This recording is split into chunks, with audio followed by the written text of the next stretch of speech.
What's going on? Oh, my man just did something. But anyway, we're going to reel it right back. It's your man FaZe on the barber. It's your boy Diggy Fresh. And we're 2 minutes in the shot. I hope you didn't fart. Did you fart? No. You sure? Yes. God damn it. But check it out. We got a great topic for you guys today. I know we joke around, but this is a serious matter because this affects everybody, especially, you know what I'm saying, during the quarantine and lockdown for what's going on out here in the world. The topic of discussion today is domestic violence. Yeah, when this man hit me up about this yesterday, I was like, only because I don't have any relation to it. I don't beat my lady. I don't, associate anybody that does. So it's like, okay, we gotta, walk a fine line. But I know you've had some experience, or at least a concept of what it looks like. Mm-hmm. But you can't really say you was never exposed to it, because if you really dig deep, right, you will be able to tell if someone around you was being exposed or affected by domestic violence. My mom, and after you called, I was like, I think it was like when you did call me, it was like, oh shit, my mom was in a highly volatile relationship or marriage before she met my dad. Mm-hmm. And it was like she told us years back, and I forgot why she was even talking about it at the time. And I was like, this is my mom experiencing this.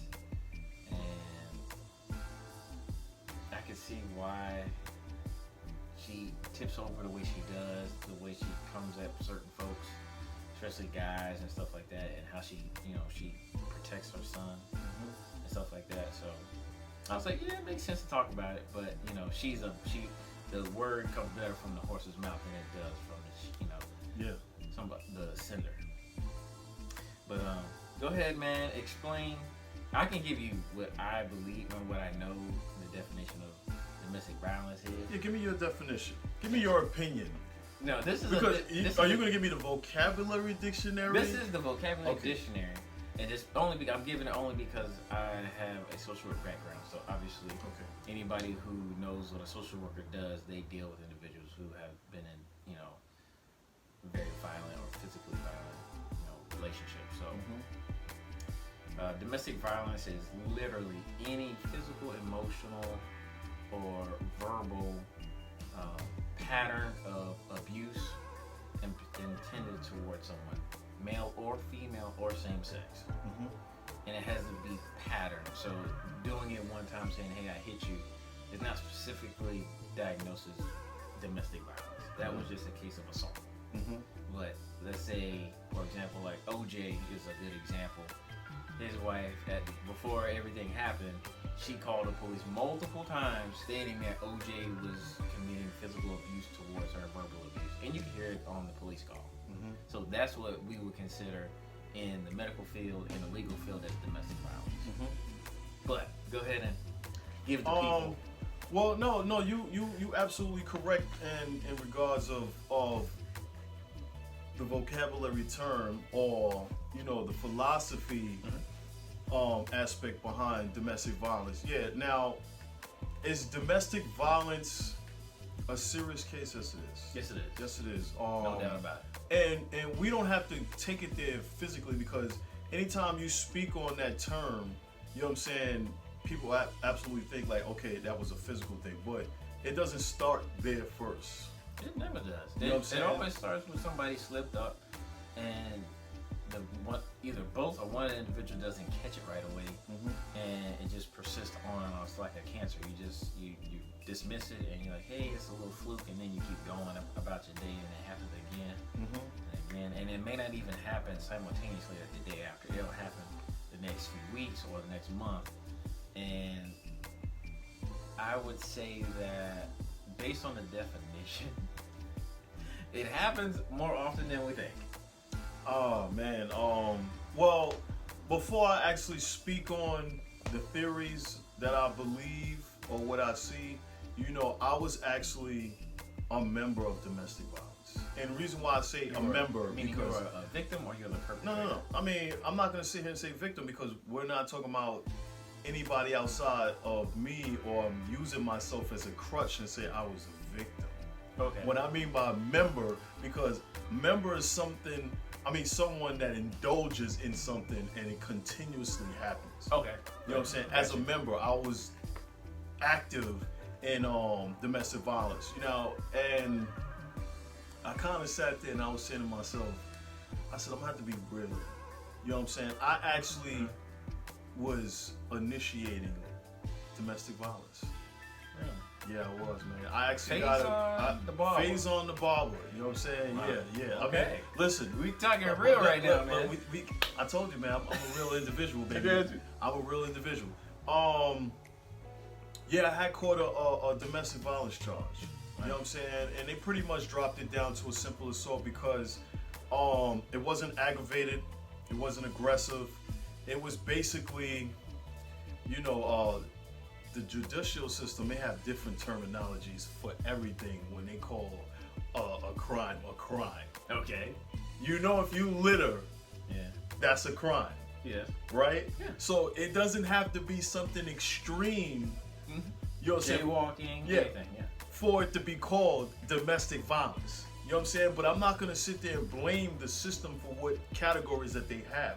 I'm just gonna explain Your experience. my experience based on what I felt and what I was doing in domestic violence. I was actually, and I'm gonna keep her anonymous because I don't want no problems. You know what I'm saying? Yeah. Not that I care, you know what I'm saying? Because, I just care about my kids. Because they can be affected by domestic violence based on what they see. And it can hurt them and hinder them in the long run. But I was real argumentative. Time out first. The reason why I said that is because you mentioned your kids.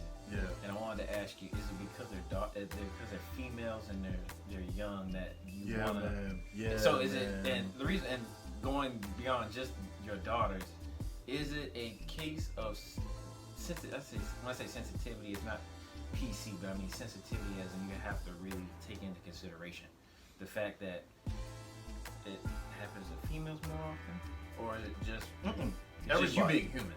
Yeah. If you're human, you're gonna be affected. You know what I'm saying? gotcha. Because a lot of times that's statistics. That's just the news. How journalists they put it out there as far as saying that men always beat on women, they're aggressor, or they demean women, or Yeah. Stuff like that, or whatever the case may be. But no, everybody is indulging, in some type of domestic violence, which is not right. You know what I'm saying? But anyway, I was very aggressive, man. And the reason why I say I was very aggressive is because this wasn't something I grew up. Well, actually, I did grow up seeing it. Is this when you were in New York? Yeah, when I was a child, I grew up seeing domestic violence issues, back home, because that was like something that was every day. It was, men and women, at each other's necks. You know what I'm saying? Gotcha. I mean, violence. I grew up on violence, not, emphasizing it or glorifying it. It was just something that, I wouldn't say it was a survival. It was a activity. A lot of people, they'll sit there and they say, yo, man, that was just my form of survival. I'm not them. You know what I'm saying? Those people, they pretty much have a conscience. Growing up, I pretty much didn't have one. I didn't have a conscience. So violence was an activity every time I left the house. Violence was something that I seen growing up in a household. So it's like if you see violence growing up and you don't have nobody helping you understand what you're seeing, you know what I mean? It's like normal. You feel what I'm saying? So, now can I say I was in domestic violence issues with other women? There's no woman, let me see, before I got married, there's no woman, and it's on record, that can sit there and say that I've ever had any type of violence, tendencies? Implemented on them. You know what I'm saying? Whether it was verbal or physical, none. You know what I'm saying? But it was just until after, as I got older, it was just certain things that I was insecure about, how people viewed me, you know what I'm saying, when I was in a past, situation, And you know, we was just at each other's necks, man. What insecurities did you experience that gave you the idea that either it was physical or emotional or verbal physicality that you had to impose on them? Because most guys, I would assume, and most guys would assume that they grow up in it, would assume that they hurt your ego by saying, man, you got a small dick. That would probably have most of the people around my neighborhood on rampage. I got you. Or straight up and down, you said that about me. It was a problem. I got you. Or, you know, they say something about your mama. Yeah. And, you know, did it go beyond that, or is it just no? Stuff? It was. Well, I'm just gonna keep it funky. You know what I'm saying? Because I really, to a certain extent, I still have that I don't give a fuck mentality. You know what I'm saying? But that's just that person. That's just that person inside of me. You know what I'm saying? I've been containing him over the years. But you know, I was in a relationship. I'm gonna say I was in a situation because I don't want to blow up. Okay. Right? Most people probably already know who I'm talking about anyway. And you know, they would applaud me than anybody else. But anyway, it was how she made me feel. Like I felt like less than a man. And I was hearing this constantly. Like it was a buildup. Now, so it was kind of like a bombardment of physical, emotional, and verbal on you. No, it was like, put like this. It was never physical. Okay, with her. It was never physical. Maybe she probably said I shook her, or I mean, I probably did. You know what I'm saying? Okay. If I can't remember it, and I'm keeping it funky, I don't remember doing it. You know what I'm saying? But if that's what she said that I did, I'm not gonna take away from someone's truth. Yeah. Because we be sitting here all day going back and forth. Yeah. I ain't got no time for that, and it definitely ain't gonna pay me no money. You know what I'm saying? But you know, it was just that because of where she was in that time frame. She was on top. You know, I used to love those things about her. She was on top of her game, real corporate, like on top of her game, and it was just, she was just like, you ain't shit. You know what I'm saying? Drilling on yeah, because you know, like, I mean, you know, when a person, she was drilling on your character and everything. And I'm not trying to put her down, but I'm putting those individuals down who have the world in their hand or on a card, right? And they feel they can just swipe and they ain't got to worry about no money. You know what I'm saying? And then, you know, they could be around other people that would make them feel some type of way, but we're not talking about them. But then come back to the house or whatever the case may be, and if I'm not doing what that person expect me to do, you know what I'm saying, and that person's eyes, then they start treating you a certain type of way, talking to you crazy, and then, you know, you start arguing. Well, it's the little words that y'all throw at each other all the time. You're like, man, fuck you. You know what I'm saying? And when shit like that gets to that point, then, oh, well, you ain't shit. And a black woman can make a brother feel like he ain't shit. You understand what I'm saying? And once that keeps constantly, you know, going on, and you both are back and forth, you know, that leads to situations where police get involved. I got you. You understand what I'm saying? I got you. Two. I'm looking at domestic violence from two different lenses as a forward observer. We all know that there are instances where you're in a relationship or a committed relationship or a marriage, and you know everything is on the up and up, and just, you know, something happens. You know, he's not fulfilling his duties as a man or whatever, and it happens.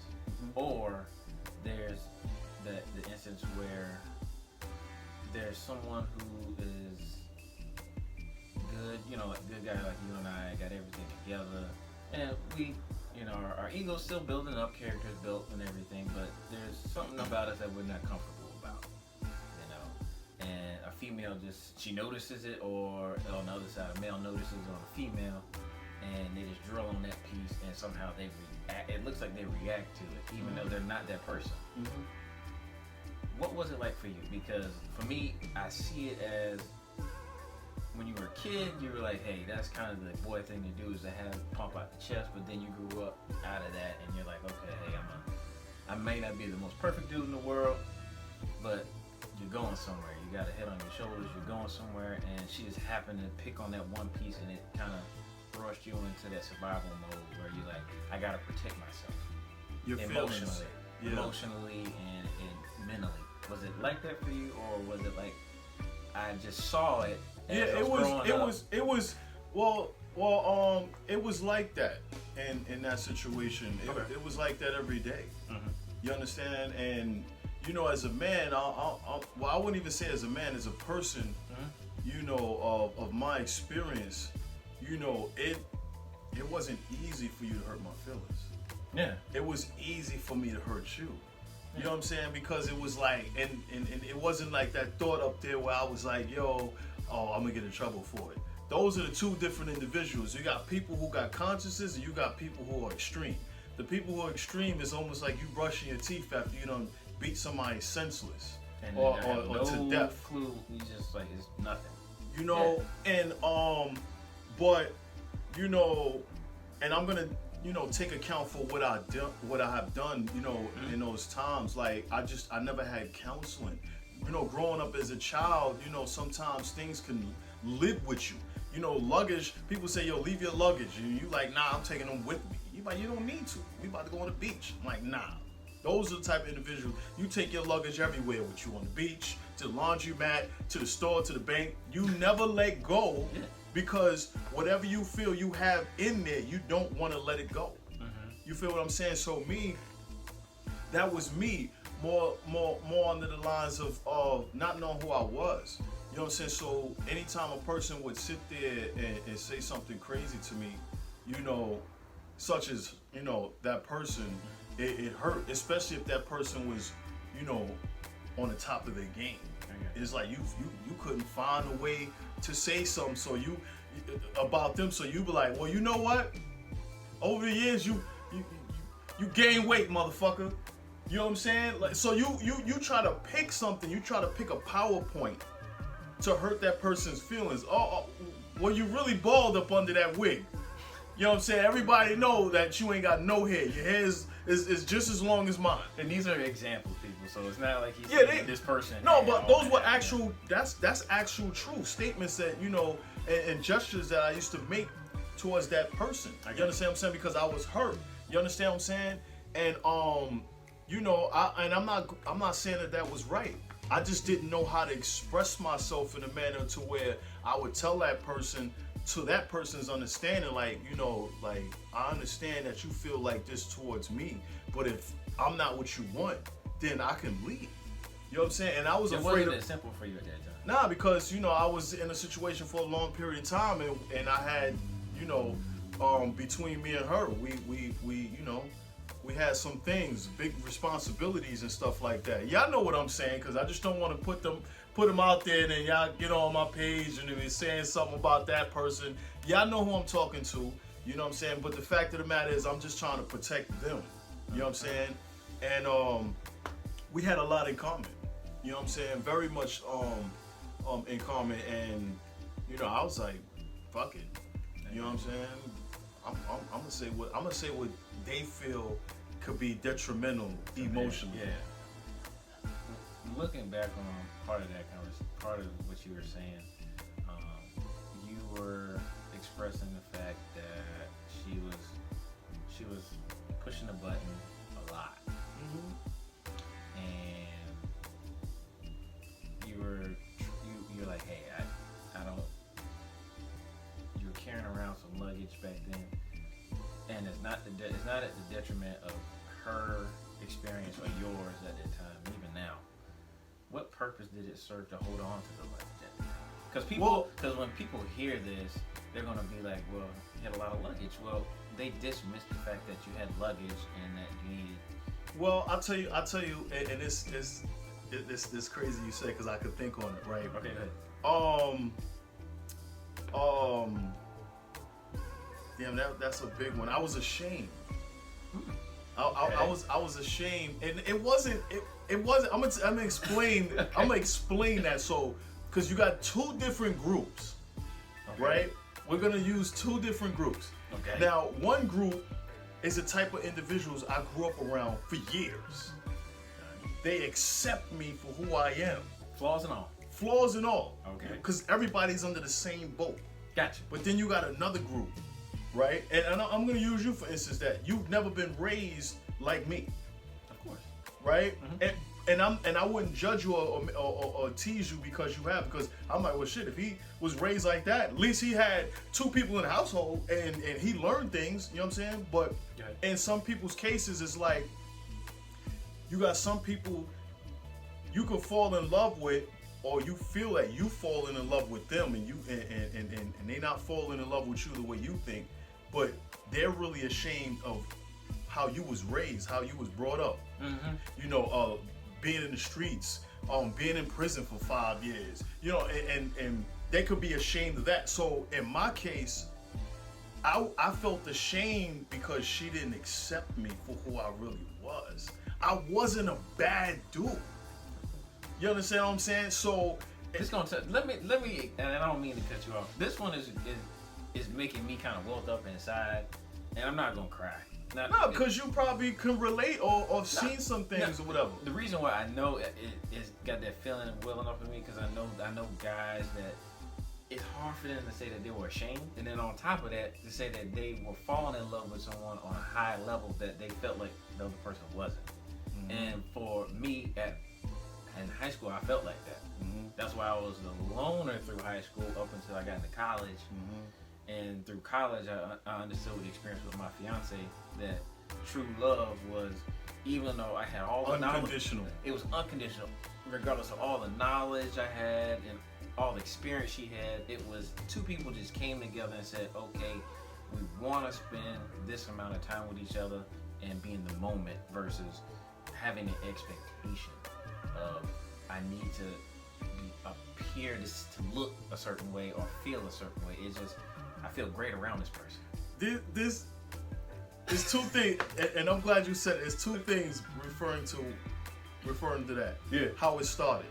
Okay. I can remember like it was yesterday now. Do it. Go ahead. And I'm 40 years old. That's what's crazy about it, right? We met when we was 25. Okay. Right? That's a long fucking time. But anyway, so check it, right? Yes. Yo, so check it. The first time I knew that it was gonna emerge into some forms of domestic issues, not domestic violence, is when I was asking her about her mother, and she lied to her mother about who I was. Okay. And what I did, and as for a living. And she was like, I told my moms you was a construction worker. I was like, why would you tell your moms that? I'm not a construction worker. Like, she was ashamed of telling her family. You were in the streets when you met. No, this when I came home from prison. Okay, so you weren't working at the time. No, I was. I think I was working 2 retail jobs, but it was hard for an ex-felon, you know what I'm saying, that was on parole, like still on papers to get a job, right? So she was ashamed of letting, it was a lot of jobs, trust me. And back then it wasn't like how it is now with Apple, you know, like online. It was paper. Okay. Back then they were doing paper. So you had to check on there whether you was or you wasn't. And they were still doing background checks. You feel what I'm saying? And if you lied, you wasn't getting the job, period. And if you told the truth, they looked at you and you still didn't get the job. Yeah. You feel what I'm saying? But anyway, she told her family, she misled her family on who I was, and that kind of started some things, because I was like, she's ashamed of me? And maybe she didn't feel ashamed of me, she was probably ashamed of what her family may view about me. So that's how it started there, and she didn't understand the fact of how and why I couldn't get a job.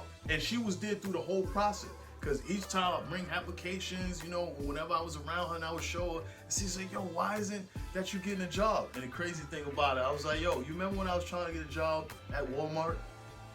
And she just looked up and she was like, yeah. I was like, you remember how long it took for them to bring back the information for me to get the job?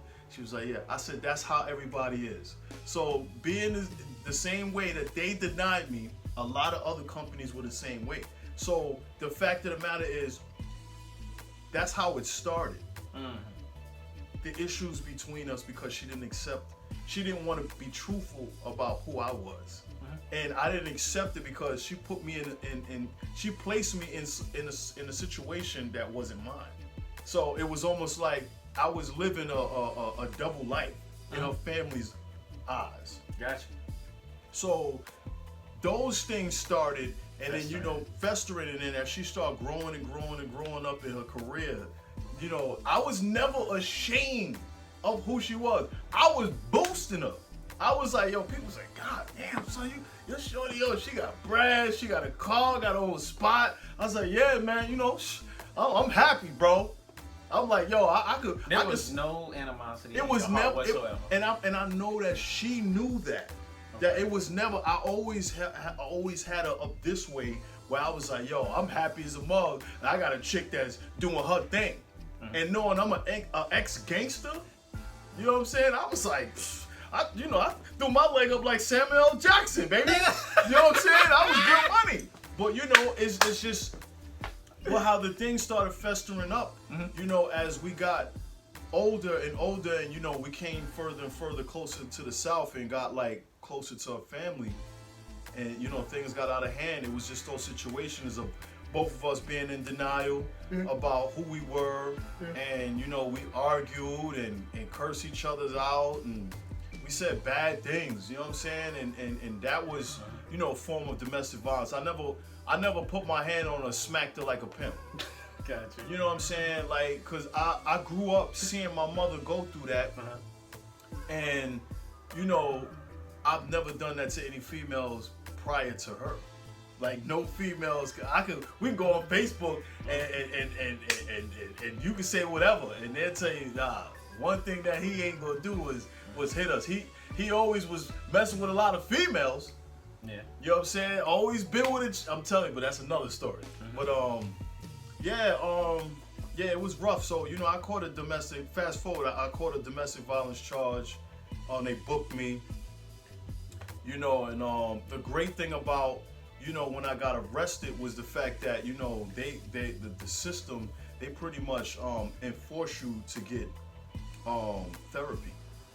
Okay. You know what I'm saying? You gotta pay for that. It's court order. Court order. Yeah, you got to pay them motherfuckers, you know what I'm saying, for the whole program, $700. But they break it down in increments, if you want to pay it off like that, or every month or every time you come. So, but it was great because it helped me to realize and recognize, the inner anxiety inside me. And it helped me to learn how to control myself. Because it's like, if you can't control yourself, shit happens, bro. And listen, I'm not going to sit here and judge people for what they do.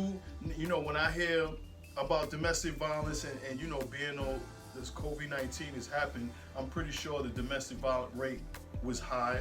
You understand that people got to be with their spouses or their girlfriends or their boyfriends, and they really getting into that, that type of...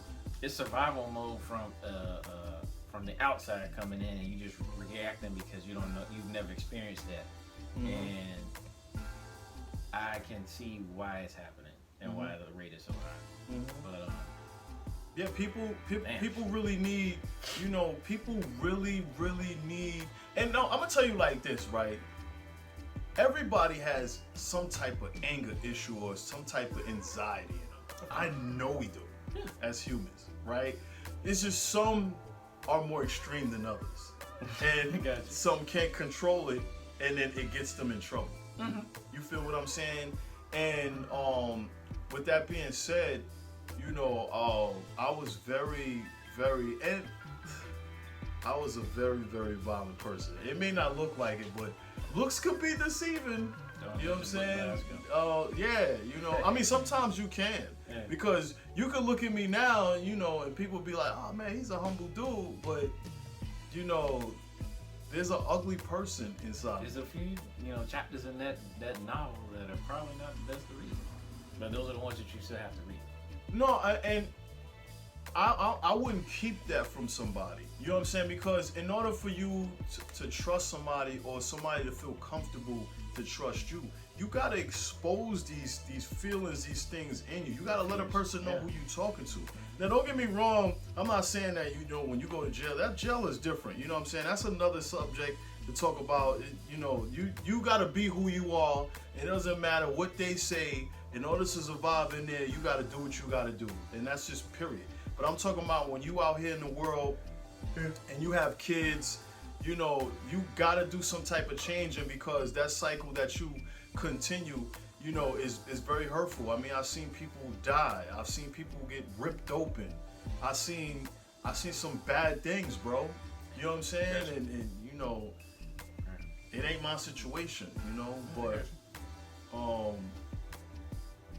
people need help. They need to get that counseling and stuff like that, because domestic violence, man, some people may not even think that is domestic violence, because if you put it like this, right, you could be arguing all the time with your girl.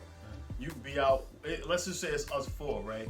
And I can tell if you're in a domesticated or domestic situation or domestic violence with your spouse. I can tell right off the rip, right? Is an example, right?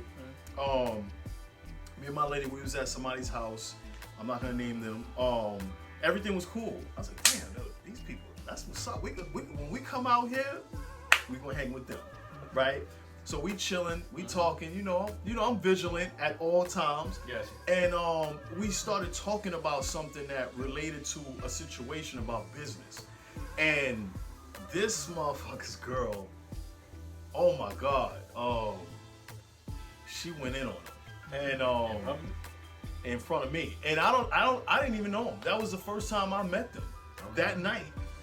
And you know, it was a discussion based on taking risk and stuff like that. And, you know, she felt some type of way, and he was trying to defend, you know, him and his partners. And she just came out like this. She was like, see, what you need to do, you need to shut the fuck up. And I was sitting there eating beans and rice, and I was like, my chick outside smoking, and I was like, oh shit, she's actually doing this in front of me. Now, but this is what I respected about the man, though. And it's just an example. He held his fucking composure, bro. Like, I looked at that, I was like, yo, me, What did he do? 10 years ago? What did he do? His business went down. I guess him and a colleague, you know, they was opening up a restaurant business and they lost their money. Okay. So, whatever was going on between them. What did he do when you mean he kept his composure? He just stood there, bro. He didn't say a word. A peep didn't come out. I mean, I'm looking, but not looking. You looking for a response? No. I was. Well, maybe I was. You were anticipating a response. No. I wasn't anticipating anything. I was just shocked because I'm gonna fast forward. I told her, I was like, I don't understand why you would conduct yourself in that manner around somebody you don't even know. That fucked her up. Because mind you, I could recognize domestic violent issues when I see it, right? And she was like, but wait, and I was like, but I'm saying though, I'm not trying to take his side or your side. I'm just trying to show you how hospitable you were supposed to be towards me. I said, I'm a guest. I just met y'all today. Whatever was hindering you between him whenever in the past, you were supposed to either take him in private or wait until we left. I said, you just disrespected me as your guest. Okay. Because you said, I don't give a fuck who's sitting here. I'm gonna tell this motherfucker how I feel. And mind you, most domestic violence cases that people view, they think it's the man on the woman. When it could be the woman on the man. Whether it's physical or verbal. Or emotional. Well, same thing. Yeah. You know what I'm saying? But in that sense, she fucked his mind up so bad to where he was like, in his mind, like, oh shit. But this is what pissed him off what he told me. Because when I was speaking to her, right? And I was talking about like having a compromise when it comes to business. I said, you got people who do research and take risk and lose money, and then you got people who take risk and lose money. This is just life. You can't prepare for anything, especially when you're in business. You learn as you go. Yeah. It's not everything that you can learn in the book, and then you can be ready for when it's time for you to open up doors. I said, I'm a testament. I know for a fact that you learn business every day as you go. Yes. Right? So she was like, well, I'm not saying no disrespect. So he looked at the fact that, wait a minute, that's supposed to be my fiance, and she's telling him no disrespect, but she shunned me and shut me. He noticed that. He noticed that. That's what was going on in his mind. Smart dude. And I was like, I'm sorry, but you kind of like disrespected me and him and your household. I said, and at the same time, it shows me that you don't care for yourself. So she stopped. You fucked her all. No, I had to say that. Then my girl, she came out. She was like, "What's going on and shit?" And I'm just sitting here, and I'm like, I ain't saying nothing because I'm like, whatever. Then he left, went somewhere, and she started telling my chick, and she tried to look for my girl, right? To because how women they side with each other, like girl power, like that. They all do that, right? But this is what my girl told her. Right, and I respect my chick, bro. She was like, I would never disrespect him in front of nobody. That's not for everybody. I was like, oh. So she kind of like her whole spirit about the situation kind of went down because she was like, damn, I thought I was gonna get my home girl. You know what I mean?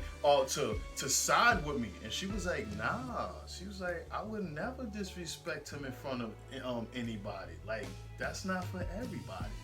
And I was like, that's what I'm saying. I got you. You know? Mm-hmm. So, those type of issues that came up was kind of like, it was rough, man. But, domestic violence, man, I tell you straight it down, man, it's a serious thing. It don't have to be physical. It could be verbal. It could be emotional. You know what I'm saying? But you got to learn how to recognize it. So back to what I was saying, getting that type of therapy and that counselor actually helped me, you know what I'm saying, to understand who I am. You understand? Because I wanted to really find out to myself. I said, did I beat that nigga ass? Like, I was really trying to figure out if I did because, when they call the police on you, all they got to do is tell the police you hit them. Now, mind you, right? And this is a fact, right? And I still don't understand it, but I don't want to understand it because some things you just shouldn't even have to ask for an explanation or understanding. Gotcha. When they came, they didn't arrest me. What? Yeah, bro. When they came, listen. Well, because they have I requested a chief investigator. I know a little bit about the law because, mind you, I did time for a long time, so I kind of learned some things, right? And when the chief investigator came on, he interviewed her. He did his investigation. He checked her out. No forms of physical violence. Do you know they arrested me 6 months later, bro? How's that work? Bro, I was going to get my daughter from school. They pulled me over on the highway. They arrested you in front of your daughter? No. The good thing, my twin brother was in the car because I was like, bro, my daughter's waiting for the school because they charge you, and if your parents don't come, they'll call DSS and have your kids sent. It's a whole mess, right? Okay. So he went and got to my his niece, my daughter, but they arrested me for domestic violence, and I was like, what? Everything had died down after that. For 6 months, bro. Listen, for 6 months I had a warrant for my arrest. For 6 months I had a warrant for my arrest, and she knew about it. Yeah. Mm-hmm. How did that the machine get put together? Because all I see all I got was that he just spoke to her, got some information. It was done right there. Everything was said and done. He was like, what you want to do? I said, I'm out. I'm going to leave, whatever, blah, blah, blah. I'm just out of here. He was like, okay, boom. The officers waited and everything. They didn't arrest me. You know what I'm saying? I guess in the midst of that, because when I went to court, I found out who the detective was who made her pursue charges. And I was like, yo, you wasn't even there. Like, how'd you get a hold of this? And he's like, oh, I was a detective on scene. I was like, the chief investigator investigated that there was no physical harm. How am I getting processed for domestic violence? He just stood there, just was writing the paperwork, and they booked me. Damn. Just like that, bro. So I get into jail, and the women in there, and they like, you? No, they don't know me. A person can tell by a person's demeanor. Like, if you, now, like I said, don't judge people. and you know, you never know what's inside that book. But the energy that you can get off a person, some people could tell, and he's like, "Why you in here?" I said, "Yo, you know, my situation told me straight up and down that told the police that I hit her." And it was like, I don't even believe. I was like, "Yo, this is what I'm being charged with right now, domestic violence." The lady, she was like, two of them, she was like, "Listen, I would advise you to leave that lady alone. Do not go back to LA," which I did. You know, as men, we never learn. We gotta keep falling, Making mistakes. we gotta keep falling and making mistakes until that point in time where you be like, you know what? I just give up. I can't do it anymore. So, and even with the same thing with domestic violence cases, you got two people. Like, if you got people who's in a violent situation, and you know, they got to keep getting arrested, they got to keep getting hurt until they say to themselves, I'm done. "I'm done." But then you got some of them people that, you know, like I said, them extremists, they'll hurt you and they go to jail for life. You know what I'm saying? Either they hurt you or they kill you. You know what I'm saying? So, you know, that was just my case of domestic violence and stuff like that. You know what I mean? It wasn't all about what I seen in my household. You know, it was just what I was going through. Let me ask you this, because you've experienced it, and I mean, you got a bad head, like in my opinion. What do you consider emotional abuse or domestic violence? You know, name calling or demeaning. You know, those type of things. Okay. Yeah, those are forms of domestic violence. Okay. The reason why I asked is because I may have experienced it. I guess in hindsight, I might have, and I just might have forgotten. You know, my experience is a lot younger, and dealing when you're in high school is emotions are high, hormones raging, and you don't know what to do. I was still the same guy, quiet, reserved, just friendly if you would open up to me. I had a group of friends. One of the females was cool with me for a little bit, and we got together.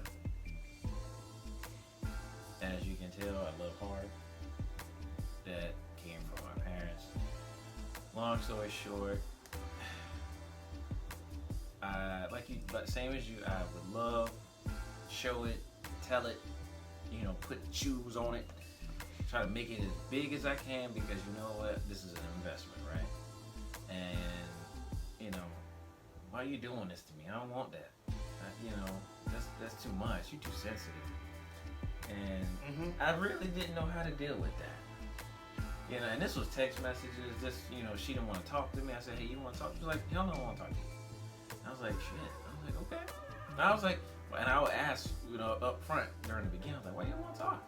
You know, I thought a relationship is what you're supposed to do. And I was smart enough to listen to my mom and say, "Hey, this is what you're supposed to do." And she was like, "No, I want to talk to you." I was like, "All right." After a while, I was like, "Okay, cool." I learned my lesson. After the 30th time, I said, "Okay." And you know, little birdies were chirping. Hey, you know, stuff goes, you know, this is what she's saying. You know, this is. I would ask, "Hey, what's going on with her?" And she was like, "Well, she don't want to talk to you."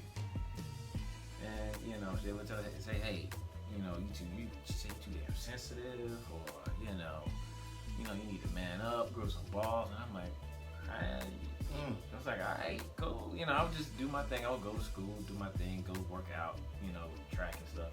I was doing so much. My relationship was just another piece at the time. And it took me graduating, getting into college, freshman year, 2 weeks into it, her breaking up with me, because I just asked the question up front. I said, "Hey, you feel like you want to keep doing this?" And she said, "Hell no." I was like, "Damn, all right." Next couple days, I cried a little bit, got it out. You know, my roommate even saw it. He was like, "Bro, you all right, man?" But yeah, dude, I'm good. And I was like, "What the fuck did I get myself into?" And is it from your assessment? Is that emotional domestic violence? Or is that that's not domestic. I wouldn't say that's domestic. That's I would say that's emotional violence. You know what I'm saying? Because you're attacking somebody's character. Yeah, you're attacked, and you're not being honest with that person at the same time, because a person can lead you on emotionally. You know what I'm saying? And then lash out. That's an attack. You know what I'm saying? By saying things to affect you. You feel what I'm saying? Because at the same time, she could, if she knew what she wanted, she was leading you on. You know what I'm saying? And that wasn't fair. That shouldn't fit. That could have turned, if you was a different individual, it could have turned into something different. Yeah. And I'm thinking to myself, when I was at that time, I was thinking, what could I do to get her to fucking understand I love this girl? And my lady was telling me, my fiance was telling me, she was like, Doug, you did any and all things that you could at that time. There's nothing else you could do. You did everything right, and she was not grateful and appreciative of the fact that you were open, giving, and whether it be, she came from a 2-parent household. Parents were, from my assessment, great. When I was over there, they were cool, calm, collected. They asked me questions. Hey, what do you want to do with your life? It was all good. For the most part, I assumed that she grew up just like me. So I was like, okay. Her brother was great, military. I think he was married at the time, or with someone. And I was like, all right, this is, and I knew something was going on when I would go hang out with her at her place. And her parents were home, and we would just be upstairs watching TV, and it hit me. I was like, hey, would you mind if we watch this? She was like, I want to watch Harry Potter, and that's it. And I was like, right. And like, you don't want to, change the channel, say, hey, Doug, what's, I asked her, I said, hey, you want to watch anything else or watch anything I would like to watch? She was like, no. I was like, damn, all right. So when you tell me, you say, hey, Doug, you're the 1%, I take it as a badge of honor, because I know not only my experience has put me in this circle, but it has allowed me to really self-evaluate and evaluate not on others, but observe from others' experiences that love is one, very simple to do. It's very simple to do. Well, to yourself, because you can't say it's simple, if unless somebody's actually implementing or applying the same type of simplicity as you. The concept of love is very simple to understand. Whether we say, hey, it's more difficult, you make it difficult by creating this concept of, hey, through your own lens. No, this is what love is. It's complicated, but yet you keep saying it, you keep doing positive things, and we all know what positive things look like. I don't have to ask what positive things look like to you. That's what it is. That's why nobody can ever explain what the feeling of love looks like. I do. I can. I can too, but most females, they would say, man, there's something about him, I just love him. And for me, I can explain at length what love looks like to me. And at that time, it was like, I love this girl no matter what. And I was like, at that time I said, I love her, that's it.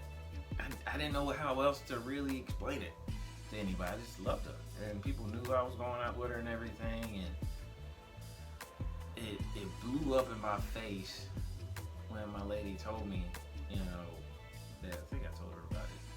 Maybe the third week we were starting to talk about, just the early stages of the relationship.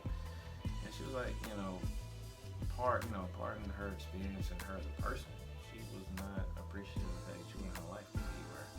And I was like, damn. Now I was bitter for a while, bro. And there's no disrespect to her, man. We both grew out of that phase. And I was just like, I'm sure there's more women like that.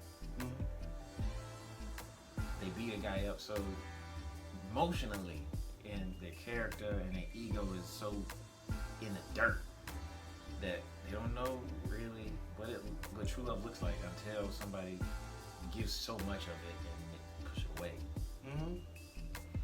Yeah, my situation, my last situation, that person doesn't know, what I'm saying, what true love is. Because when I explain to a person, I said true love is if you have a child, right? Okay. But not in a physical sense, right? We're gonna get past that.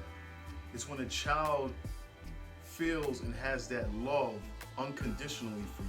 where it doesn't matter what you do, what you say, they still gonna love you. Even if you beat the shit out of them for if they did something wrong, not abusing your kids. Yeah. Right? That child will still love you. You have adults now in this day. Yes. Right? You can let's just use she may not like you because of your demeanor. That might have been one of the issues. Was I was not as aggressive as most guys around high that's school. why I'm using that. I'm using like your demeanor. You pretty much like no disrespect. I was passive. Urkel. That's exactly what most people would tell me. That's why I'm laughing. But see, I didn't know him. I don't know him from back then. I'm just going off of what. This is the jump. Either I was Urkel or Charlie Murphy in high school. And most people would say, I look like Charlie Murphy. No. They should. Those people should shoot themselves. But what I'm saying, not literally. I'm just saying it's just jokes. But they would feel and from what they use and what they look at and they see you in that type of light, like, no, I don't want that. I want Faison. Because Faison come through with the swag, you know what I'm saying, the jewelry, or whatever the case may be. He popular, and I could be playing on the basketball team, and you sitting over there, and you at the locker, and you try to say hello to, we'll just say her name's Vivian or something, and she's like, oh man, what do you want, Douglas? You know, no, I was just, I was just checking to see how he's doing. I had your homework for you. Not saying you did, but you probably did. I most likely did. Yeah, I was just saying I had your homework for you. I was the hopeless romantic in high school. Okay, but I was literally like the High School Musical, if you know what that is. Yeah. I was just like, hey, I would meet you at your locker after every class. Yeah. Break at lunch, I would want to, hey, let's go eat lunch. Yeah, you was fascinated by it. Yeah. You was fascinated. You was, you was infatuated, right? Yeah. And then infatuated, not infatuated. They know what I'm fucking talking about. So anyway, and see, that's why when he was at the fucking locker and shit, I came through, you know what I'm saying? I was like, yo, Vivian, what up? Ain't nothing, Faison, what you doing? Now, niggas about to go to the park and all that, you know what I'm saying, shoot some hoops and shit. You coming through? Yeah, me and my homegirls, we gonna come through and all that. All right, well, I see you over there. Then, I dip off and she like, so you said you got my homework or what? You know what I'm saying? But that's what a lot of people in that sense when they're young and even in the older sense, and I can use myself. I didn't have that same light like Morris Chestnut when he had that Porsche and he was in front of the hotel and he got out the car and then the music started playing and Taraji was looking at him like what the fuck was that motherfucker's on top of his game. He got a Porsche. He got a 3-piece suit on. Title, everything. He got the title. What he said, he was CEO. He was CEO. You see how he was boasting about it. He's like, yeah, I'm CEO of the. We got this merger happening. The firm of America and all that. You know what I mean? But I'm just in town and all that. She's like, oh, why are you in town? I heard you were, you're divorced from your man. Yeah, so sometimes, and in a male and female sense, but we talking about the female. The females can actually, condition you to where you like, damn, you don't feel as though you worthy. You know what I'm saying? And then, if you're committed in a relationship or a marriage, it won't be that easy, especially if you're in love with that person, right? Then you start doing things that you normally don't do at all. It just comes out of you, and you're like, damn, why am I standing by the bush with a knife in my fucking pocket? Got you. That's a little extreme, but I got you. No, that's not extreme. That's every day. When you got those individuals, male and female, and they sitting there, and a person get rejected, and you like, damn, I don't spend all my money on you and did all your homework, and now you fucking with Faison, and you kissed me on my cheek, led me on, and to think that we was gonna be together, and she was like, nah, I was just wanting to be around you because of what you could do. The money that you was giving her for school lunch, for the snacks and the homework that you was doing for her, and she fucked you up emotionally. Gotcha. You feel me? And those things can occur in life, and they become bigger. I got you. Man, shit. That's a little low. That's like the little extra crumb that just fell off the bat. Man, when it comes to, and the reason why I want to only speak on the emotional part is because the physical part I can leave to people who have experienced it. When it comes to that emotional piece, what is it that draws the person in? I mean, for me, I thought you is it a game that they're playing? You think, or because I'm not talking to her, I'm talking to you, and from what you can see from your perspective, what was going on with her? Is it she was carrying the shame and the luggage going on, or was you mean what was drawing me to her? No. Well, what drew the situation to happening? Not necessarily just over the years, it was just it was consistent. It was every day. It was just the fact that she just was ashamed of me. You know what I'm saying? And I felt like a person that could be that close to me, that would really be ashamed to me and not be honest about it, it affected me because it was almost like it was built on a lie. Do you believe that? Well, not say you believe. Is it part of your character now with females, or in your committed relationship and with females in general now, to kind of be on guard? No, I don't live that mental lifestyle anymore because, like I said, I've been going to counseling, which I still do, but being as though the COVID virus is going on right now, they kind of lock things down. But I'm trained, you know what I'm saying, in knowing and understanding not to hinder, what I was going through and bring it into the next relationship. Because I'm not just saying how I was in other relationships as well, and I'm pretty sure they feel, I was still in transition. I was still in the process, and I'm sure that they felt like I was, verbally abusive as well. You know what I'm saying? But the one I'm in, nah, you know what I'm saying? And it's funny how I know I'm not, because it was situations that came up, and I don't know where the control came from. And she was like, I'm used to motherfuckers like, stomping, breaking things like Hulk smash. Gotcha. You know what I'm saying? And I was like, I said, that's not me no more. I totally have control, and that's all thanks to counseling. You know what I'm saying? Shout out to George, that's my therapist. But at the same time, it actually helped her as well, because I was telling her, I was like, if you and I want to move further in relationship and think about marriage, you know what I'm saying, you're going to need therapy. Like, and I remember you telling me this. Right, because I knew based on the things that she was going through and saying, I knew she needed it. Yeah. I know she was hindering things, and I was like, I really like her as well as she like me. You got to do this. And I don't want to be, what's the word for it? Controlling?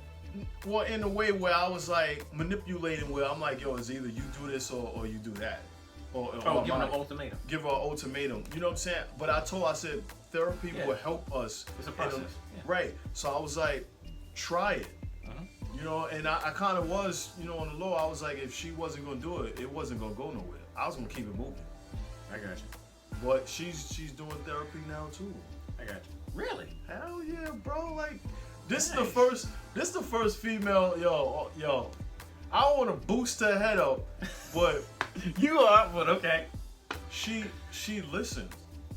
Because it's not like, okay, when you in a relationship with somebody and one person says, yo, let's try therapy. There's reciprocity. Right, and then you like, nah, ain't nothing wrong with me. Because a lot of females, not just males, a lot of females like, no, I'm going to church. I'm going to go get the word from God. Right? I'm going to go get the word from God, and that's all I need. Don't get me on that. I'm just saying, and not taking away from how they feel, not the church, how they feel, because that's what they feel if they go there, they get that inspiration for 5 minutes. And it's right back to, only you know 2 what I'm saying, hitting that corner and all that, and that pole. You know what I mean? But no offense to those women either, because I love them too. Just not the way I love my chick. But I'm just saying, she was like, no, they say, I don't need it. But when you got somebody that says, okay, I want it just as bad as you do, right? I'm going to try it. Because I do feel what he's saying. And in the long run, you can definitely, back this up. Is therapy is not what you see on TV. It is definitely not. It's not that. Therapy is some of them are. Some of them are. They just put emphasis on things. Yes. The biggest thing, and if I can put it in just layman's terms for a lot of people, is it is just basically somebody helping you self-evaluate. Mm-hmm. That's it. They're asking you questions, and you're just teaching yourself how to evaluate situations that you go through, and you becoming an observer, not just the person first person view. You're a third person seeing what's going on and saying, okay, how do I react to this when it happens this way, or this way? And they just got different activities to talk about, or manipulate the situation so that you can act out what you need to. So for me, the same thing. Me and my lady, I was wholeheartedly surprised when I offered something, and she was like, I said, hey, I want to. She said, this is when it blew my mind. Obviously, I'm gonna pay for all stuff, like dinners, gifts, anything going on in regards to. I'm just gonna show you love. She said, I love you. I appreciate everything you do for me. I'm gonna take you out this weekend. I said what? Yeah, we don't register stuff like that because we always, like you said, we always feel we're in demand when it comes to gestures. Exactly. And she said, I said, you doing what again? So I'm gonna take you out. I'm gonna take you to dinner. We're gonna go to a movie or whatever we're going. I forgot what she did. You felt like she just told you to go outside naked and all For that. real. Like what? And this, mind you, this is somebody with a different background than me. This is somebody that grew up in a household with two parents and then the parents divorced. And so she saw some things happening and she was just like, that ain't happening in my relationship. And so I was completely dumbfounded because I saw my mom treat my dad and now it's happening to me, even though I went through a situation that was quite different than what I saw in my household. So I was like, usually you're supposed to see happen. You're supposed to experience what's happening in your household because that's all you ever see. But then it flipped 360 and say, hey, now it's really turning out the way it should. Was eye-opening. I said, I'm gonna just follow my gut instinct. Now, there's no need to really say, is she appreciative anymore, or is she really grateful? Because everything I've done so far has led me to the situation.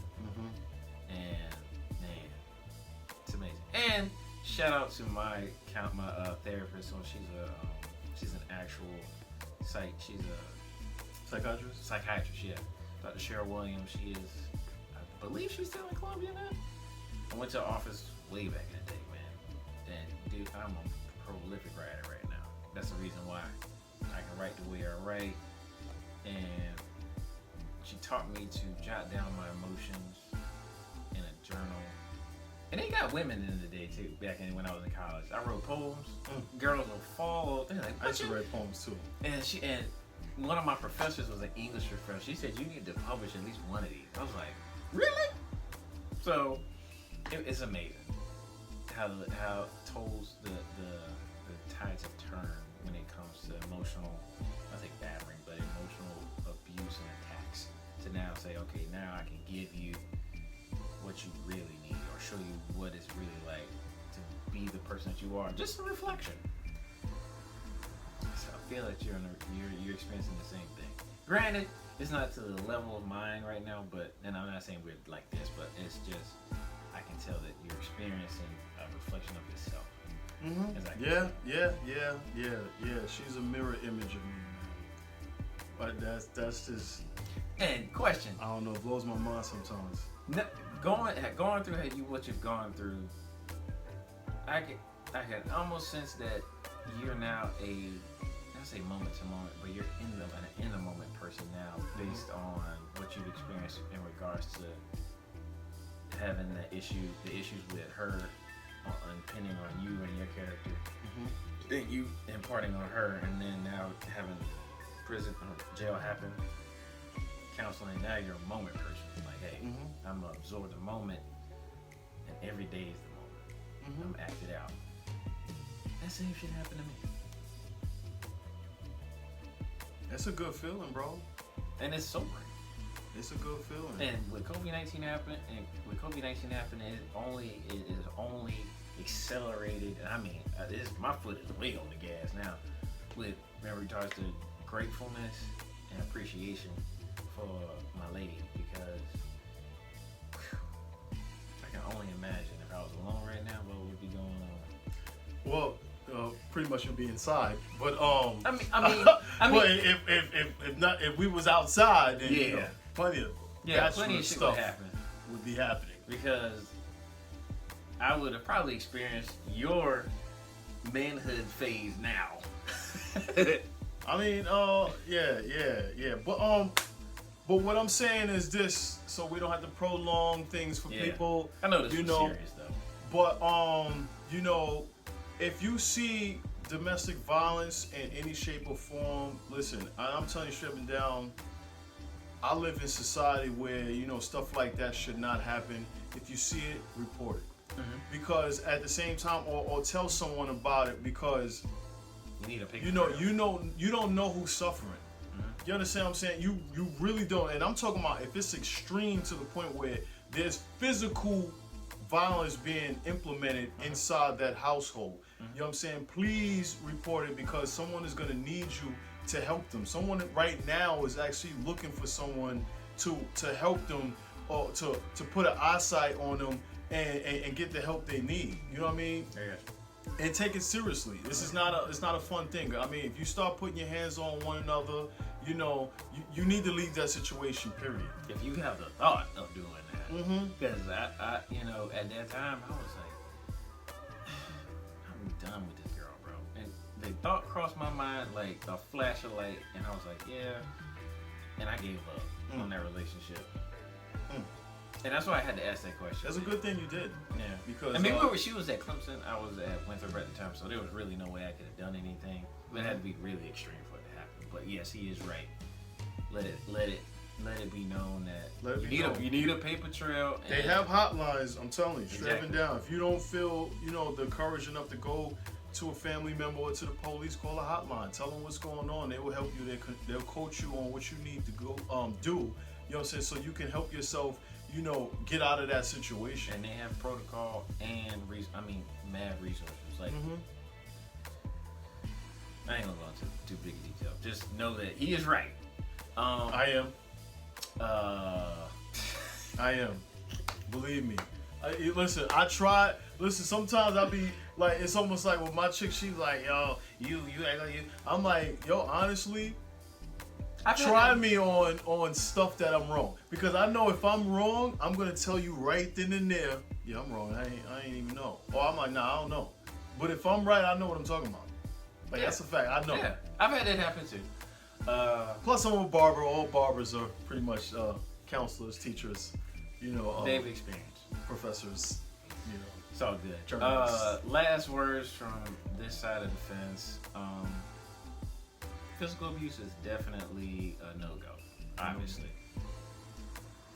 I want to leave an imparting word for the guys out there, especially that have grown up with with the mindset of love is all, and you know, females can take advantage of it, as well as if you're gay, you know, guys can take advantage of that as well, and manipulate you to the point where you know you're doing stuff that you might have not have done with your family, or you've done with friends. And if you notice that is an indicator from your gut or your mind that it's time to evaluate this thing and leave. And hindsight being 2020, I don't regret what happened to me, but I wish I would have had that light bulb moment saying, hey, you need to do something. I was getting Birdie telling me this, I needed to do something, but I kept going because I was in love. And so for the guys and the ladies that feel like, hey, I just love this dude, it's time for an evaluation if things have, you know, ventured off what is normal.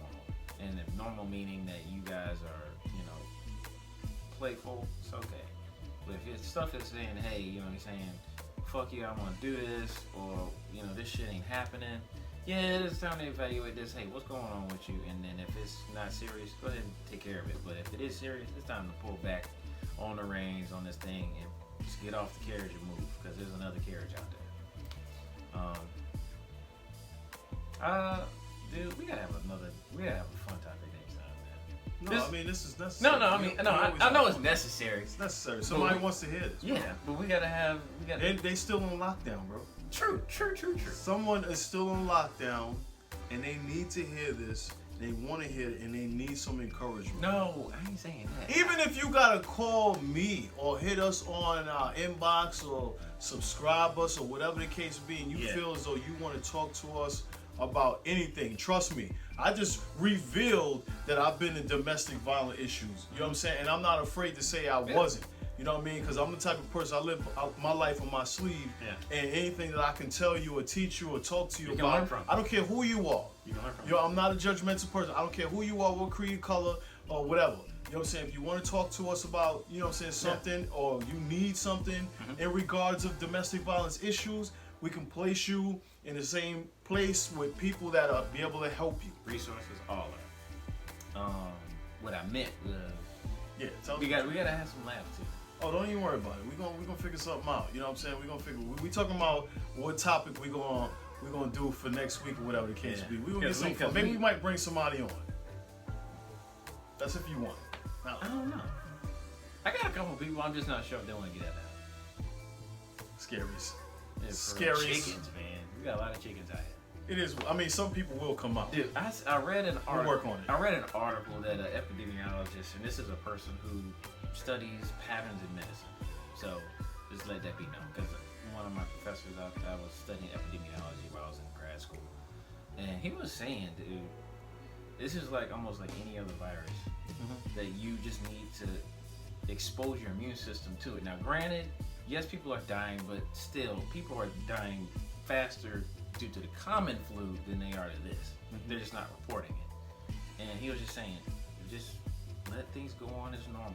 Yes, people are dying, but that sheds a light on people's habits, and we are creatures of habit. If our immune systems are compromised, that just reveals, hey, we need to do something about it. And I read today 40,000 people in South Carolina are recovering from it, so that means that things can now start to open back up, because... Well, they will at the end of this month. They are. He's putting it out there. I'm so happy that I'm going to be able to get back to work. It's not even funny. He needs to.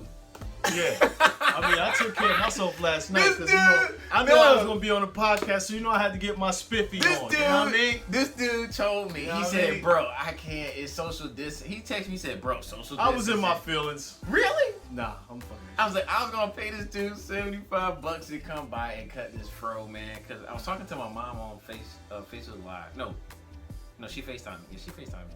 She's like, what's going on up there? And I showed her. She was just like, dude, you need to do something about that. Yeah, man, you looking crazy. For real. Yeah. Well, we're going to work on that. Don't even worry about it. You know what I'm saying? But with that being said, I want to thank y'all for tuning in. It's your man, Faze on the Barber. It's your boy, Dougie Fresh. And we 2 Men in the Shop. Peace. Holler at you next week.